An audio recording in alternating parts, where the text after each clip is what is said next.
No one in that place had any idea who she really was. All they ever saw was the cleaning lady walking alone, a bucket in one hand and a broom in the other. What none of them could imagine was that this woman was the deadliest weapon ever placed inside Blackstone Penitentiary. Stick with me until the end, because what happened after that day was so intense, so unexpected, and so unbelievable that even Blackstone's veterans, men who had stared hell in the face, were left frozen, unable to blink. Before we continue, take a second. Hit the like button, subscribe to the channel, and tell me in the comments where you're watching from. That helps this video reach more people and motivates me to bring even darker, sharper, and more twisted stories. Now take a deep breath, because what comes next is heavy. Daily life in that corridor always looked the same. Muscular inmates leaning against the bars, sweat shining under the cold lights, hard stares trying to intimidate anyone who dared to walk by. Blackstone wasn't just a prison, it was a wild ecosystem, a modern coliseum where strength and fear were the highest currency. In this world of concrete, steel, and arrogance, every step meant something. And that's when she appeared. The cleaning woman crossed the corridor with a silence none of those men understood. Her dark hair hung loose down her back, her posture steady, her expression unreadable. She didn't look fragile, but she didn't look dangerous either. She was unexpected, strangely calm, the kind of calm you only see in someone who sees far beyond the surface. The bullies watched every detail of her. Huge men with crossed arms, muscles swelling beneath the standard blue uniform. Many were monsters shaped by the prison itself, wing leaders, brutes who had knocked down dozens of inmates, human walls even the guards avoided messing with. But when she walked past, something in the air shifted. They didn't speak. They didn't laugh. They didn't taunt her like they did with everyone else, because instinct is real. And their instinct whispered, "She is not normal." Her name on the registry was Mara Dresden. On paper, a common inmate doing time for a minor crime.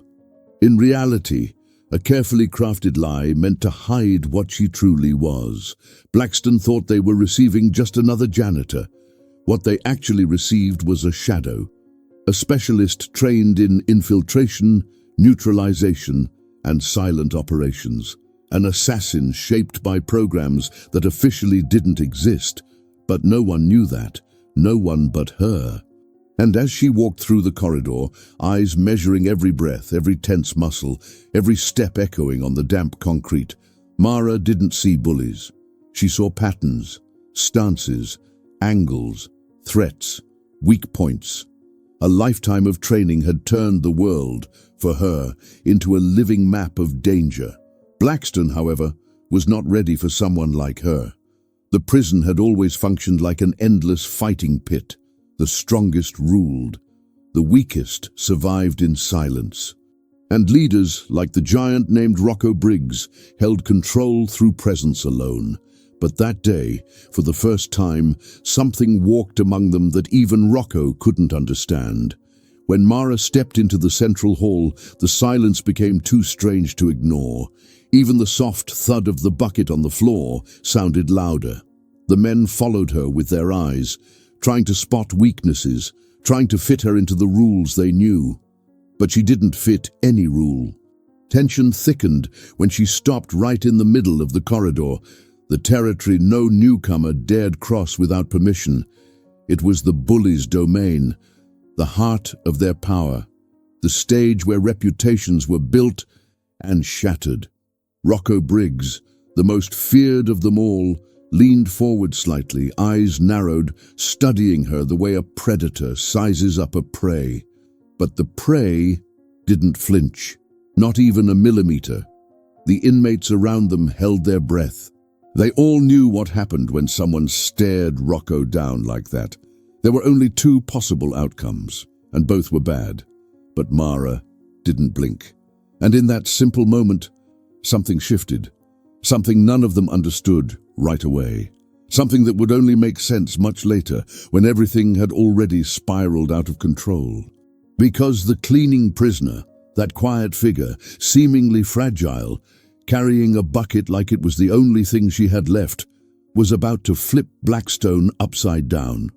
With one simple walk, without raising her voice, without a single sudden movement, this woman would shatter myths, crush reins, and rewrite the entire hierarchy of the prison.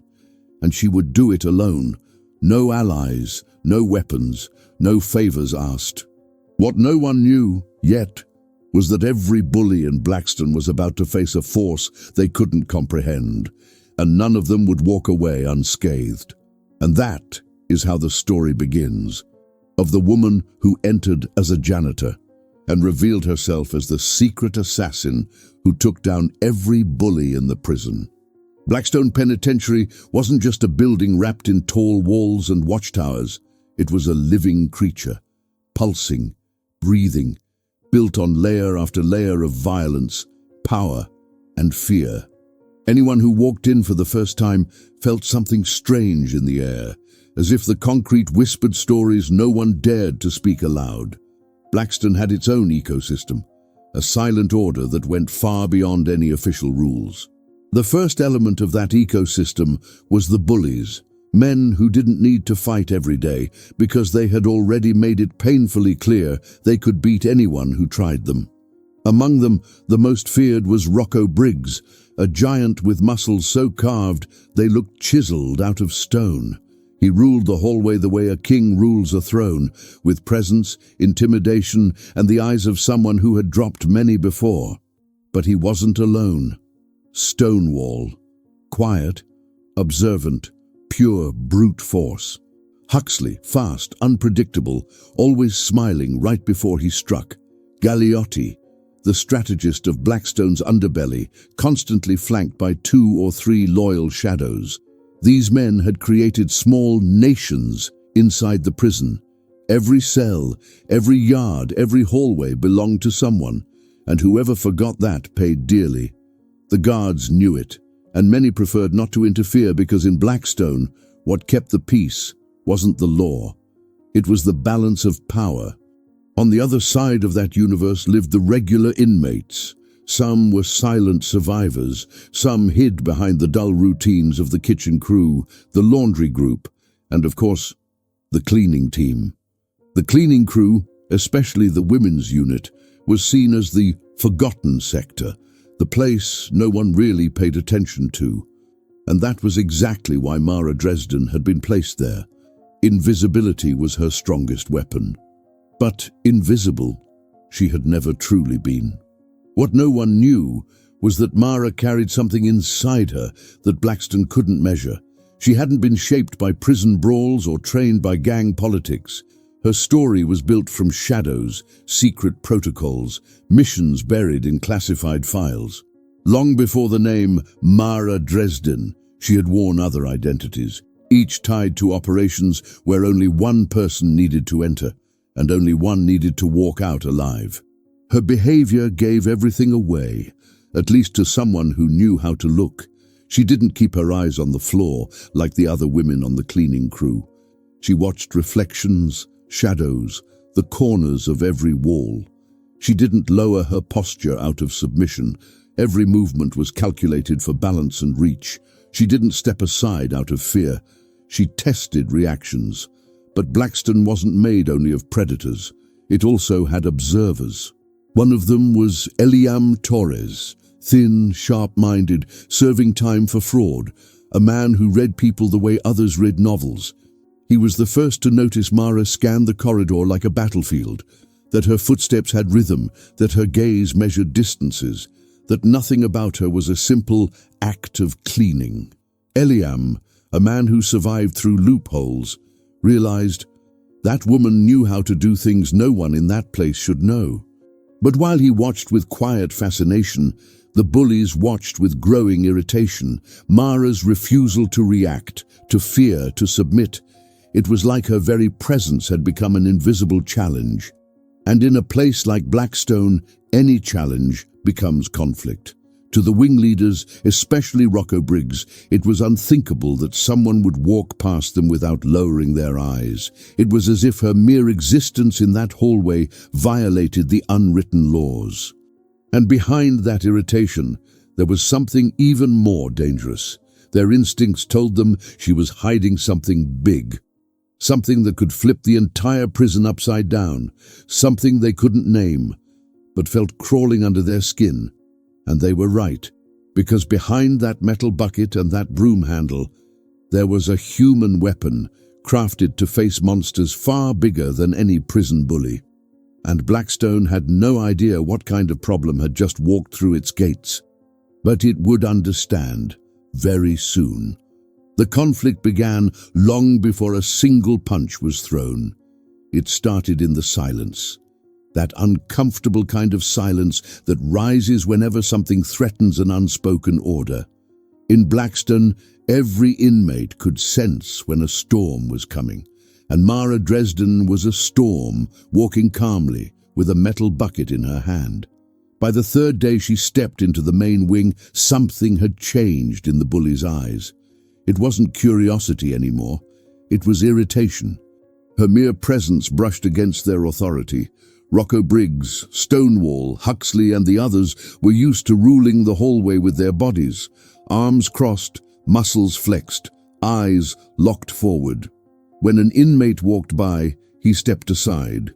When a guard walked by, he avoided eye contact. That was the way things worked. That's how they had always worked.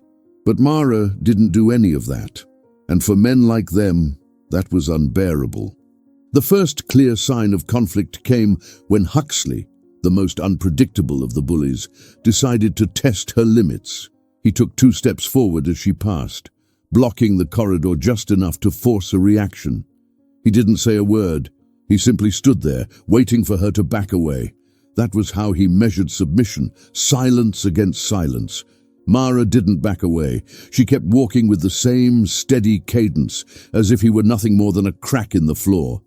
Huxley held his breath for a second, and when she passed by him, so close he would have shoved any other inmate without hesitation, she didn't change her pace, didn't blink, didn't look. It was as if he didn't exist, and that was worse than humiliation. It was a diagnosis. In that moment, Huxley understood that this woman wasn't intimidated. She was observing, and she was absolutely sure she could walk out of that hallway in one piece, even with 6 caged monsters circling her. But it was Rocco Briggs who took it as a personal challenge. The wing leader always believed strength was the only language that mattered in Blackstone. He built his throne with his fists, with brutal takedowns, with public victories that echoed down the halls for days. So when Mara passed him for the 3rd time, her bucket tapping the floor like an invisible metronome, Rocco decided to test something else: respect. He leaned forward slightly, that familiar movement he used to signal that he was about to speak and that everyone needed to listen. "Hey," he said, his deep voice instantly silencing the corridor. Mara didn't respond. Rocco took another step.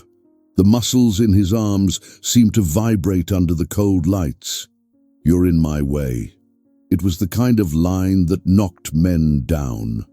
The kind of line that started fights, triggered guards, made inmates tremble. But Mara simply lifted her face slowly. No arrogance, no fear, just acknowledging a fact. He was standing there. "Then move," she said, with a calmness that sounded like an insult. The inmates around them shifted like a silent wave. The air changed weight. Rocco wasn't used to being ignored, let alone challenged, but what truly ignited the conflict wasn't her reply. It was what happened next. She walked past him, and Rocco, for a split second, couldn't bring himself to move. There was no explicit threat, no provocation, no physical confrontation. But for the first time, someone crossed his territory without permission and without fear. And that shattered something inside him, because in that hallway, in that moment, everyone realized the same thing. Rocco Briggs no longer ruled Blackstone. Someone new had just taken that throne without lifting a single finger. While the main conflict between Mara Dresden and Blackstone's bullies brewed in silence, other forces, smaller, subtle, nearly invisible, began shifting through the corners of the prison, like hidden gears turning inside a much larger machine. The first subplot appeared in the watchful eyes of the veteran guards. They had seen every type of inmate over the years: impulsive, dangerous, manipulative, cowardly, violent, desperate, but never someone like her. Sergeant Hale, in particular, watched Mara with growing suspicion. He was a seasoned man, hardened by years dealing with internal gangs, riots, late-night brawls, and escape attempts. He understood the body language of violence better than anyone there, and what he saw in Mara unsettled him deeply. She walked like someone who never lost balance. She breathed like someone who was always ready, and she observed like someone who had lived through war. "That woman isn't a janitor," Hale muttered in front of the monitors, "and she's not a regular inmate." But before he could dig deeper into his suspicions, another subplot was forming inside cell 29B. Eliam Torres, the quiet observer, remained connected to her in a way no one else was. Unlike the bullies, he didn't see Mara as a threat. He saw her as a puzzle, and puzzles always held valuable answers. He began asking discreet questions about her file, her past, the day she arrived. He found almost nothing, and that almost meant everything. Her file had gaps far too large to be accidental. To someone like Eliam, a man who specialized in noticing details, that was a giant red flag. Incomplete records didn't mean disorganization, they meant cover-up. If someone had erased information from her file, it was because she was someone, and Eliam understood that better than anyone. The third subplot was unfolding among the bullies themselves. Mara's arrival brought something Blackstone rarely experienced: internal division. Rocco Briggs naturally wanted to prove he was still in charge. Stonewall, however, saw it differently. He was quiet, not stupid, and recognizing danger was a survival skill. To Stonewall, Mara wasn't a typical enemy. She was a variable, and variables were dangerous because they broke patterns. "Leave that woman alone," he told Rocco, the first warning he'd given in months. Rocco laughed, mocking him. "You scared of her now?" Stonewall didn't reply, but he was. The fourth subplot was growing in the administrative wing. Warden Kendra Locke, a stern woman with sharp political instincts, had noticed the rising tension. She had a sixth sense for detecting problems before they exploded, and everything about Mara set off quiet alarms. When she reviewed the new inmate's file, she saw the same thing Eliam would later see: incomplete documents, mismatched dates, missing pages. "Who approved this woman's transfer?" she asked.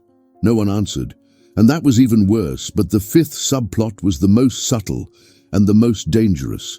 It appeared in the downcast eyes of the weaker inmates, the ones who spent their days avoiding trouble, staying far from the main wing, moving through the prison like ghosts. They began to see Mara differently, not as a threat, but as protection. When they realized she walked the corridor and the bullies stepped aside, when they saw how firmly she moved, when they noticed not a single man dared lay a hand on her, a whisper started circulating quietly: "If she's around, no one touches us." And in a place as brutal as Blackstone, the rise of hope, even quiet, fragile hope, is the spark of deep change. Each subplot was a spark, each spark a danger, and together they created an invisible pressure building against the prison walls. Pressure that would soon become too big to ignore, and the first major rupture was about to begin. The turning point didn't begin with shouting. It didn't begin with punches. It didn't begin with threats. It began with something far simpler, and because of that, far more dangerous. A mistake. A mistake made by the one man who believed he never made any: Rocco Briggs. It was late afternoon when everything started to shift. The yellow corridor lights made the place feel even more suffocating. The yard was already shut down, doors locked, the routine slowing to a crawl. The bullies, scattered in their usual corners, spoke in low voices, but their eyes were full of anger. They were losing control, and they knew it. They knew Mara had gotten inside their heads, inside their instincts, inside their territory, without lifting a finger. And that hurt more than any punch ever could. Rocco, consumed by wounded pride he didn't know how to handle, decided the moment had come. And like every leader who refuses to accept his falling power, he chose to act publicly. In his mind, authority only existed when displayed in front of everyone. Which is why he chose the worst place possible, the central corridor, the stage, the throne room, the place where reputations were born and destroyed. Mara was there, as always, walking with her bucket in hand and the broom handle resting over her shoulder. She looked distant, detached, but nothing about her was careless. Every step, every breath, every movement was calculated with the precision of someone who had walked through rooms far more lethal than Blackstone. Rocco took 2 steps forward, blocking the path. "Hey," he said, his deep voice slicing through the air. She didn't stop immediately. She just adjusted her pace, and that alone was enough to make every inmate around them feel that cold ripple of anticipation. Rocco needed this moment. He needed to re-establish his dominance. He needed a reaction from her, any reaction. He needed her eyes to drop, but her eyes didn't drop. He stepped closer, so close the smell of sweat and anger felt like it vibrated in the air. "You're gonna stop when I tell you to stop," he growled. Silence. The other bullies shifted around them, forming a human barrier. The smaller inmates shrank back into their cells, eyes locked on the scene, tense and alert. Sergeant Hale watched from the far end of the corridor, realizing too late what was about to unfold. And then it happened. Rocco lifted his arm and touched the bucket Mara was carrying, shoving it aside. The metallic clang echoed through the hallway like a gunshot. That sound was the trigger. Mara stopped, not out of fear, not out of anger, but because he had crossed the one line she always kept intact, physical contact. And when she raised her eyes, something shifted. It wasn't hatred. It wasn't rage, it was calculation. In that look, the fate of Blackstone changed. She let the bucket fall, but not like someone startled or intimidated. The drop was intentional, controlled, perfectly measured, a metallic tone, deliberate, a marker, a warning. Rocco, confused, laughed. "What? You're gonna cry?" And then something happened. No one, absolutely no one, expected. Mara tilted her head slightly, analyzing Rocco's footing. She studied his stance, the weight in his heels, the arrogance in his posture. She studied the corridor, the angles of the walls, the reach of the other men, and she stepped forward. Rocco tried to grab her arm. He tried. What came next was so fast, most inmates didn't register it until he was already on the ground. She moved with surgical precision, deflecting his arm with a short, sharp motion, rotating her wrist to break the leverage, shifting her weight with a subtle lean, and forcing him downward using his own momentum. The giant Rocco Briggs, the king of Blackstone, dropped to his knees. The entire corridor froze. It wasn't possible. It wasn't believable. It didn't make sense. But it was there, right in front of them. The janitor had taken down the most feared bully in the prison in under 2 seconds. Rocco looked up, stunned, his pride shattered into dust. Who the hell are you?" he whispered. Mara didn't answer. She simply stepped back, picked up her bucket, and continued walking as if nothing had happened.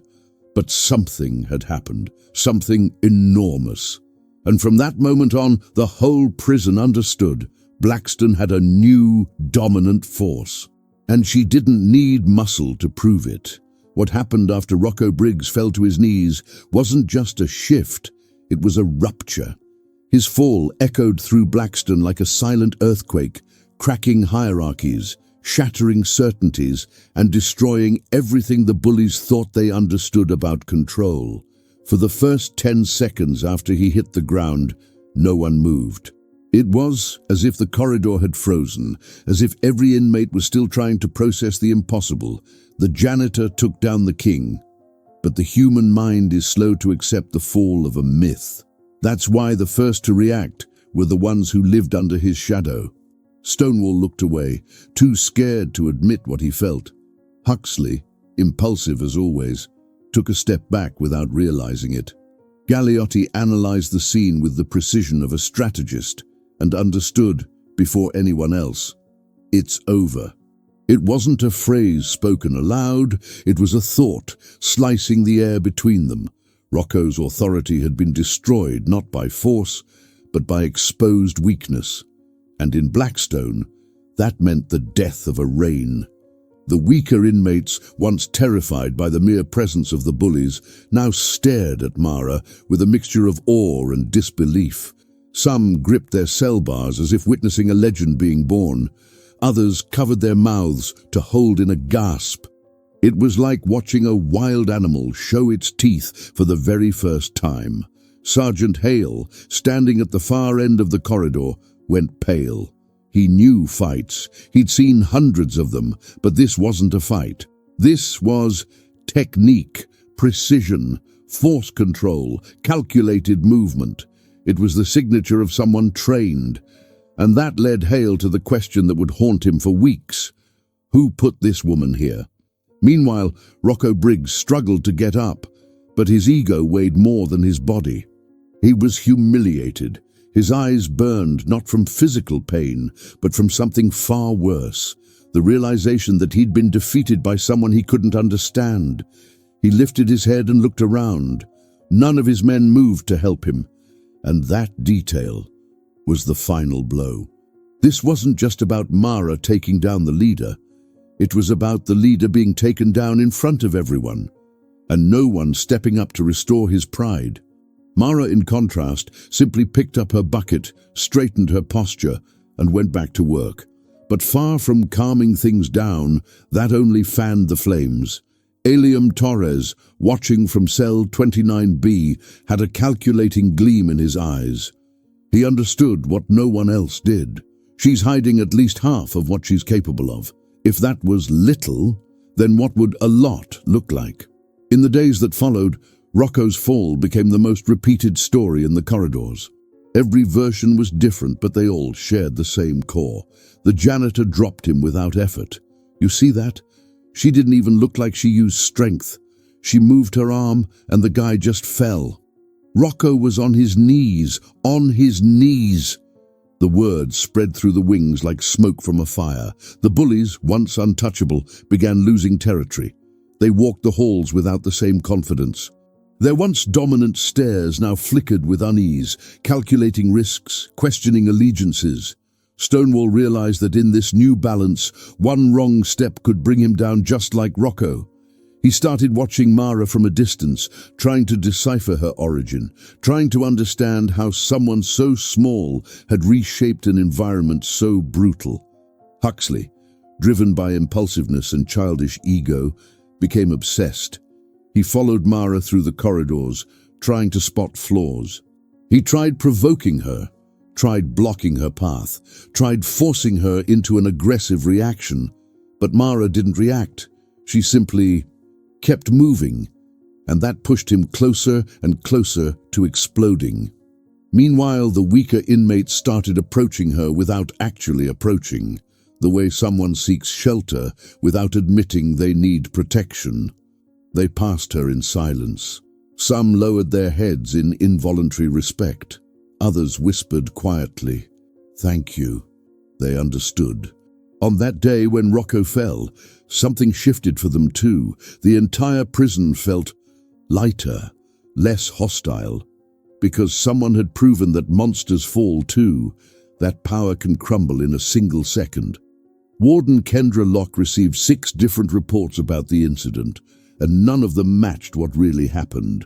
The guards tried to soften it, tried to flip it, tried to hide it, but there was no hiding the obvious. Blackstone's dominant force wasn't a bully anymore. It was the janitor. And deep down, Kendra knew something terrible was about to happen, because when a power structure collapses, another always rises to take its place. And no one in that prison was ready to face what Mara truly was. Rocco Briggs's downfall left a vacuum in Blackstone, a strange, uncomfortable silence that echoed through the corridors like a warning of something bigger approaching. But while the bullies scrambled to reorganize their broken hierarchy, while the guards tried to understand what had really happened, and while Warden Kendra Locke dug into the mystery of the woman who started it all, Mara Dresden simply continued her routine. The difference now was that wherever she went, the world around her shifted with her. At first, her presence sparked curiosity, then fear, and now it stirred something deeper, something many inmates hadn't felt in years: courage. Because when someone witnesses another person do the impossible, something inside them changes too. The weakest inmates, the ones who always kept their eyes down, began lifting their heads. The ones who were constantly shoved around started walking with a little more firmness. Those who never dared challenge anyone began whispering among themselves, "If she did it, maybe." Hope is contagious, and in Blackstone, hope is a dangerous weapon. But the growth wasn't happening only for them. It was happening for Mara too. She had never been sent anywhere to inspire. She had never been trained to stir emotions. Her work, in every previous operation, had always been silent, swift, precise. Complete the mission and disappear. This time, something was different. As she cleaned the corridors, she listened to stories of men crushed by bullies, by corrupt politics inside the prison, by extortion schemes that controlled everything. Food, visits, cigarettes, favors. She listened quietly, but something deep inside her, some echo of humanity she thought she had buried, began to stir. It wasn't part of the mission, it wasn't part of the plan, but it was part of her. Mara's growth didn't come from the power she displayed. It came from the impact her presence created.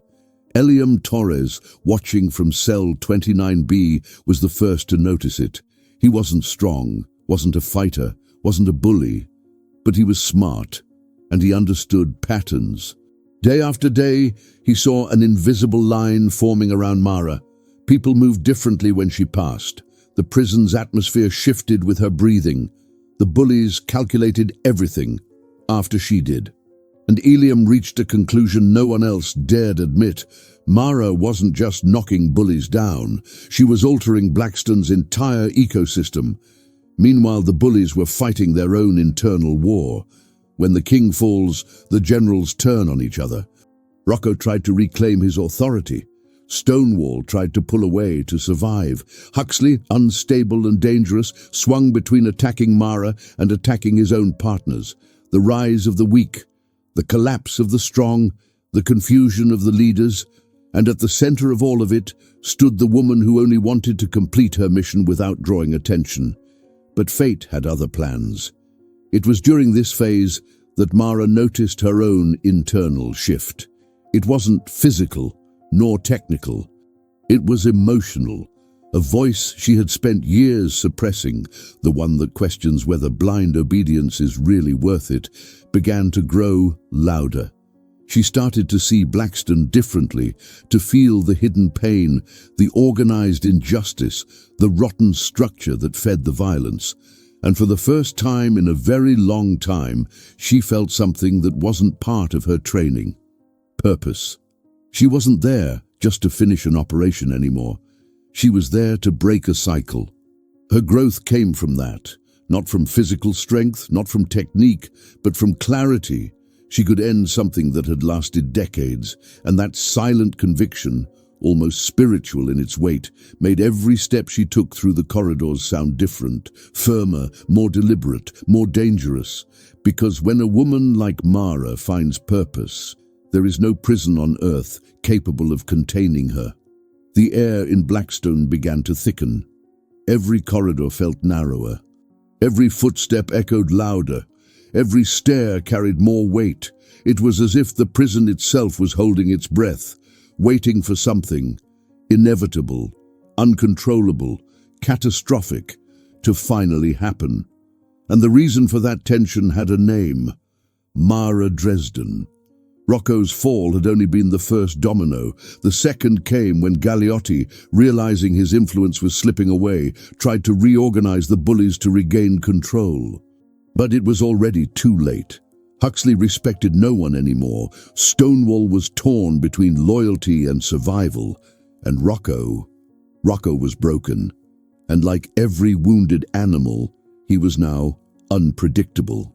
But the real spark of the climax began on a quiet night, when the yard had already been cleared and the night shift was slowly taking over. The emergency lights were weaker than usual, a technical malfunction according to maintenance, though Hale suspected sabotage. And in that half-lit tension, 3 different events began unfolding at the same time, each one dangerous on its own. Together, they formed a time bomb. Event 1, Hale found a document. While digging through digital archives, he stumbled upon files that shouldn't exist, deleted reports, unsigned transfers, and most importantly, an identification code in Mara's record used only by classified military units. It was the confirmation he feared. She wasn't an inmate, not a criminal, not a disguised staff member. She was something above all of that, something far above. And if someone like her was placed in Blackstone, it meant the prison was being observed, or worse, judged. Event 2. Eliam received a threat. On his way back to his cell, 2 shadows cornered him in a dark hallway. Galeotti, with a cold smile, made it clear, "You've been watching too much. The janitor's gonna take you down with her." It was a warning, or maybe a sentence. And that warning would change Eliam's role in the story. Event 3, the bullies decided to act. No more discussion, no more strategy. Only one conclusion remained for minds shaped entirely by violence. If we don't control her, she's going to control everything. And that everything was what drove Rocco Briggs. He gathered his men in the empty cafeteria, the dim light casting hard shadows on their tense faces. "Tonight," he said, voice cracked but desperate, "we end this. We take her down. Once and for all." Stonewall looked away. Huxley grinned, a sick, eager grin. Galeotti simply nodded. They weren't fighting for dominance anymore. They were fighting for survival. Outside, in the main corridor, Mara continued her routine, but this time, something inside her shifted. Her instincts, sharpened by years of ambush training, began firing like silent alarms. A door creaked where it shouldn't have. A guard walked through a corridor he never patrolled. And the wing's silence wasn't natural. She noticed the bully's faction was about to strike, and it didn't scare her. It simply set her in motion. The battlefield was already laid out. Watch posts, narrow corridors, long, dangerous shadows, and a single blind spot that could be used as an advantage by someone who understood precision combat. Mara understood, and she moved toward it. Meanwhile, in the director's office, Kendra Locke read Hale's report and felt a cold shiver crawl up her spine. If Mara was who the code suggested, then her actions weren't random. They were part of an objective that might involve dismantling the criminal structure inside the prison itself. "Oh my God," Kendra whispered. "We've become an operation site." In the cafeteria, Rocco lifted his fists. In the corridor, Mara tightened her grip on the broom handle. In his cell, Eliam began forming a reckless plan to help her. And then, slowly, as if the entire universe were holding its breath, everything began converging toward one point, one inevitable point. The climax was coming, and no one in Blackstone, not even Mara, had any idea what was about to unfold. Night fell over Blackstone like a dark lens, distorting sounds, stretching shadows, and making the air thick enough to cut. It was the perfect hour for an ambush, and the bullies knew it. They stalked through the corridors like predators, confident, desperate, blinded by their own bruised pride. Rocco Briggs led the march. His heavy steps pounded the floor, his jaw was clenched tight, his breath sharp. He didn't just want to defeat Mara. He wanted to erase the memory of his humiliation.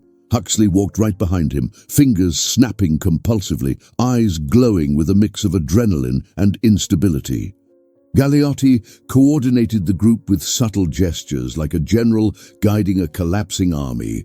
Stonewall followed in silence, torn between obedience and survival. The plan was simple and brutal. Corner Mara in the maintenance hallway, the one place where the cameras were partially broken. They thought they had the advantage, but they hadn't understood one simple thing. Mara had chosen that hallway.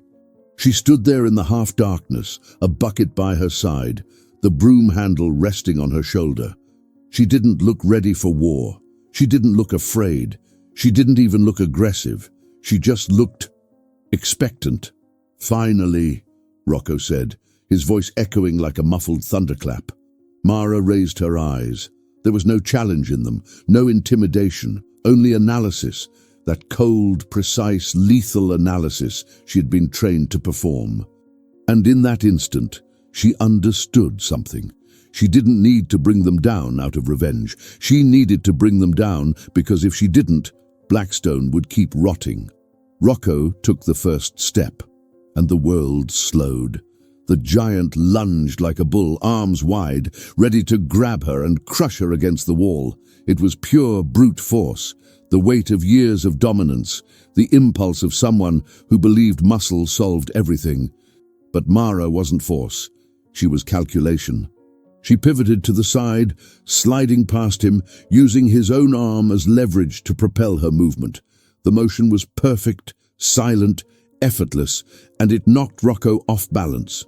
With the broom handle, not as a weapon, but as an extension of her body, she pressed the exact point behind his knee. The giant collapsed. 1 second, just one, and the most feared man in the prison was on the ground for the second time. "Get her!" Galeotti shouted, panicked. Huxley charged first, fast as a blade. He swung for her face, but Mara dodged with a minimal, almost elegant motion. She caught his arm mid-air, twisted his wrist, and threw him down with a sharp, echoing thud. Stonewall hesitated. That hesitation lasted a single heartbeat, and it was enough. Mara advanced with military precision, striking his center of gravity. It wasn't strength, it was technique.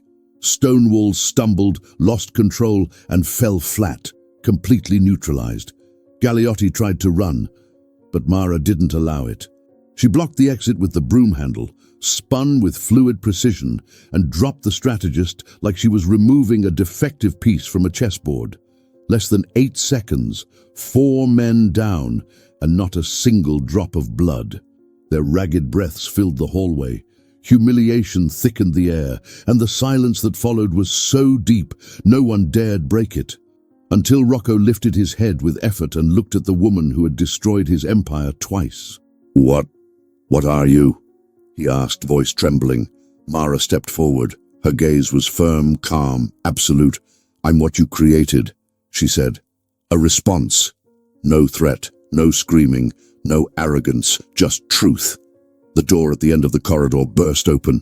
Sergeant Hale, flanked by 2 guards. They froze at the sight, 4 men on the floor, 1 woman standing, and a silence that explained everything. Hale understood, in that instant, that her mission wasn't control. It was cleansing. And Blackstone needed to be cleaned. The climax was over, but what came next would be even bigger. The maintenance hallway stayed frozen for several long seconds, as if the prison itself were trying to understand what it had just witnessed. The flickering lights cast broken shadows across the floor, and in those shadows lay the 4 men who, just weeks earlier, had ruled Blackstone through intimidation, dirty alliances, and improvised violence. Now they were defeated, disarmed, and maybe for the first time in their lives, fully aware of their own limits. Mara said nothing. She simply breathed slowly, analyzing every detail, every twitch, every attempt at movement. When she realized none of them had the capacity to continue, she stepped back once. It wasn't triumph, it wasn't celebration, it was closure. Sergeant Hale approached carefully, almost reverently, like someone stepping into unfamiliar terrain. That was you?" he asked, voice laced with disbelief. Mara didn't answer right away. She adjusted her stance, released the broom handle, and let it touch the floor gently. Then she met Hale's eyes with a calmness far too steady for the chaos that had just unfolded. "They came after me first," she said. "The rest was consequence." Hale swallowed hard.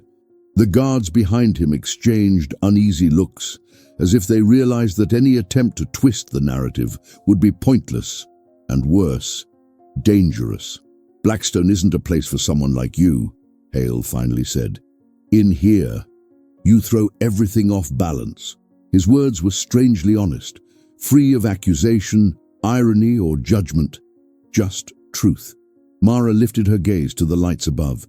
For a moment her expression softened, not with relief, but with understanding. This prison had never been her place. Never home, never punishment, never refuge. It was simply a pause between who she had once been and who she would have to become again. Victor, approaching carefully, stopped beside Hale. His eyes were wide, shining with a mixture of fear, admiration, and something Mara rarely saw. "Trust. You don't have to carry this alone," he whispered, as if speaking louder might break the moment. "Blackstone is standing because of you. And we're alive because of you." Mara looked away. He had touched the wound she avoided the most. Responsibility. The existence of others. The impact she caused even when she wanted to be invisible. "I didn't do it for you," she replied without harshness. "I did it because it needed to be done."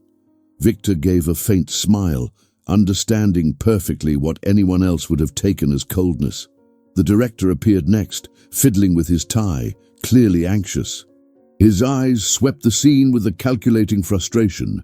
In that instant, he realized he no longer had authority there, not over Mara, not over anything that had just happened.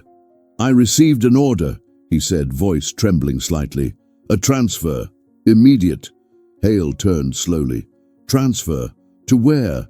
The director shook his head. "I don't know.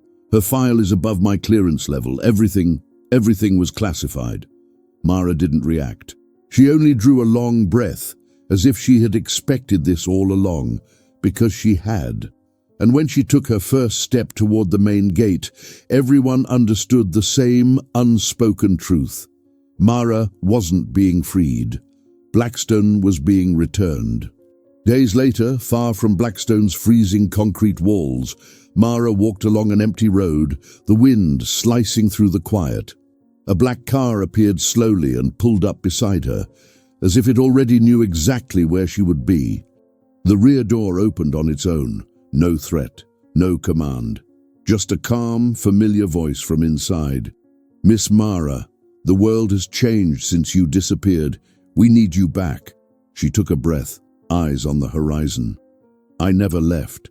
She stepped into the car. The door shut, and the shadow she once was returned.